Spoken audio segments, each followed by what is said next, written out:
अब उसकी कीमत एस्टिमेट 3 लाख करोड़।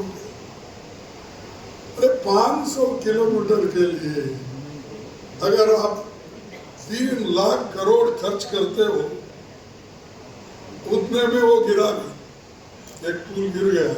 अभी तो फिर ये 5 साल जाते, 6 साल जाते मालूम नहीं।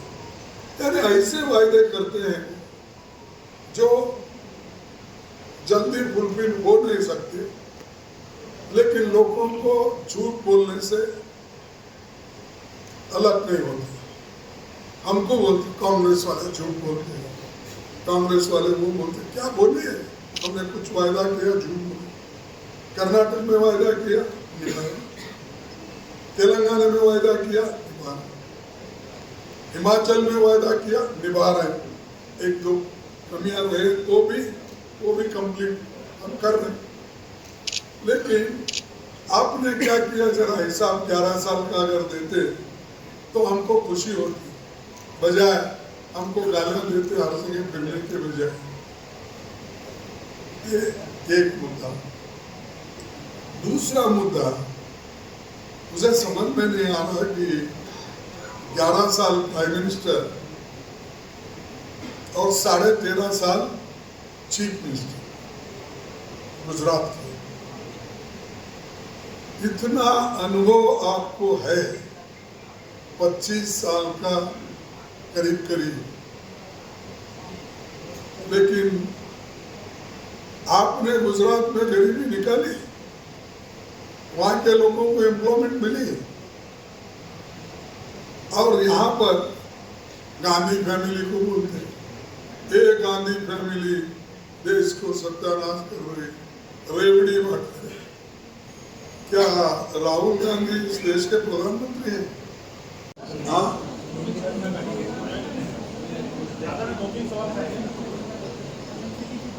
केंद्रीय गृह मंत्री अमित शाह ने कहा है कि कांग्रेस मुस्लिमों को पिछले दरवाजे से आरक्षण देना चाहती है और यही कारण है कि घुसपैठियों की भी वो मदद करना चाहती है।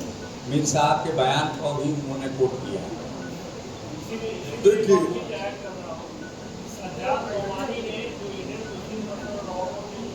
सज्जाद नोमानी प्रवक्ता, उन्होंने कहा है कि जो भी भाजपा को वोट करेगा उसका बहिष्कार करेंगे। मुझे मालूम नहीं इनके कहने। मेरा था मुद्दा वो भी घुसपैठियों की। घुसपैठी बाहर से आ रहे, अंदर आ रहे ना, किधर से आते सर? बॉर्डर से आते ना, क्या एकदम टपकते हैं यहाँ, आकाश से टपकते हैं घुसपैठी? नहीं, बॉर्डर से आएंगे। बॉर्डर संभालना किसका काम है? शाह का काम है, डिफेंस का काम है। अरे तुम्हारा काम छोड़ के वहां रोने का, करने का काम छोड़ के यहाँ इनके पास रोए तो क्या होता है? और आपका काम होता है, होम मिनिस्टर आप हो, प्राइम मिनिस्टर आप हो, देश की सुरक्षा आपके हाथ में है। वो सुरक्षा घुसपैठियों को अंदर नहीं आने देना, ये आपका काम है। वो रोते रोते हमारे सामने क्यों बोल रहे हैं? क्या हम प्रधानमंत्री है? अरे हम कैबिनेट मिनिस्टर दर्जे के लोग होते हुए भी मेरे को और राहुल गांधी जी को आपने रुकाते हो। मेरे को 20 मिनट रुका है, क्यों बोले तो मोदी जी की फ्लाइट आ रही है।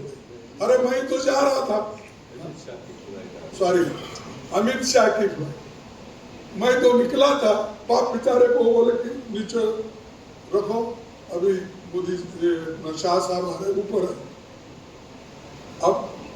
अब उनको भी कैबिनेट दर्जा है, मेरे को कैबिनेट दर्जा है, और राहुल जी को कैबिनेट दर्जा। आप हमको रोक सकते हो? यहाँ तक कि वहां पर अपने देवगन में एयरपोर्ट पे वो वीआईपी लॉन्च को भी लॉक करके रखे, दूसरे कोई नहीं जाना। यानी बाथरूम को भी अगर आप लॉक रख लेके जाते हो तो क्या देश में आप डेमोक्रेसी बोला ना? जोर से बोलो। मनीष जी कुछ बोलेंगे सर? 2019 में आपका घोषणा पत्र में कई ऐसे घोषणा की गई माइक जिसमें हर घर से नौकरी देने की बात थी, रोजगार देने की बात थी, महंगाई कम करने की, पेट्रोल डीजल की महंगाई कम करने की, वैट कम करने की बात थी। इस बार भी आप घोषणा कर रहे हैं। पिछले बार जनता ठगा महसूस कर रही थी कि आपकी 5 साल सरकार नहीं आ रही। इस बार कैसे आपको जनता को जनता इसलिए वोट करेगी, हमने जो वायदे किए थे बहुत से वायदे हम निभाए। यहाँ तक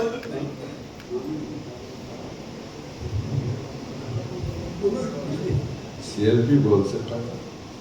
ये जो बच्चा बोल रहा है, ये हकीकत है कि पिछले साल के मैनिफेस्टो में जो चीज़ें बताई गई थी उसमें हो सकता है 1-2 चीज़ें जो फुली इम्प्लीमेंट नहीं हो पाई हैं। उसका रीज़न है कि इन्हीं 5 सालों में देश को भी दचका, प्रदेशों को भी दचका, विकास कोविड 2 साल बना रहा, इकोनॉमिकली नुकसान, प्लस यहाँ पॉलिटिकल इंस्टेबिलिटी भी रही। मगर उन 2-1 इश्यूज़ के अलावा जो नई स्कीम्स, नई बेनिफिट स्कीम्स हमारी सरकार ने दी है, जिसकी जिक्र अध्यक्ष जी ने किया, जिसका रिस्पांस बेहतर है, तो मेरे ख्याल से अगर एक चीज़ नहीं हो पाए, 3 चीज़ नई की गई। आगे आने वाले दिनों में जो हम एजेंडा दे रहे हैं उसके साथ साथ जो वो चीज़ें हैं वो चलाई जाएंगी। वीर साहब एक सवाल है सर एक सवाल है। टिप्पणी जो है उसका जवाब मांगा गया है इलेक्शन कमीशन की ओर से। इनको मुझे वो चिट्ठी बताओ, चिट्ठी है पार्टी के मेरे ऑफिस में अगर है तो जरूर साहब मैं देखूंगा और वही इलेक्शन कमीशन को भी लिखूंगा। So what is your comment on vote jihad comment by BJP, sir?